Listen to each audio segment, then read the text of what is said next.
वालेकुम। Super daily news channel पे आपको अगेन वेलकम कहती हूँ। दोस्तों, आज जो रिश्ता है वो एक बहुत ही खूबसूरत शक्लो सीरत की मालिक लड़की का रिश्ता है, जिसके बारे में मैं आपको बताऊंगी। थोड़ा सब्र कीजिए, लेकिन इससे पहले प्लीज़ आपसे ये कहना चाहूँगी कि चैनल को ज़रूर सब्सक्राइब किया करें, वीडियोस को लाइक किया करें और वीडियोस को शेयर करना हरगिज़ ना भूला करें। अच्छा दोस्तों, आज जो रिश्ता है बहुत ही अच्छी लड़की का रिश्ता है, जिसका नाम मरियम है। और ये जो लड़की है वो खूबसूरत शक्लो सीरत की मालिक है।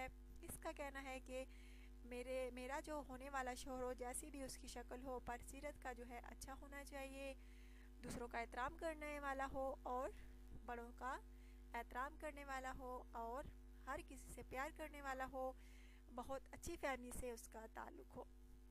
अगर आप में से कोई दोस्तों है तो ज़रूर रब्ता कीजिए। अगर आप में से कोई इस लड़की को पसंद करता है तो सुपर डेली न्यूज़ चैनल पे अपने कमेंट्स करें, अपना बायोडेटा जो है तफसील के साथ लिखा करें कि आप कहाँ के रहने वाले हैं, आपकी ज़ात क्या है, आपका असल नाम क्या है, आप महाना कितना कमा लेते हैं, वगैरह वगैरह सारा लिखा करें। और प्लीज़ अपनी पिक्चर जो है लाजमी सेंड किया करें।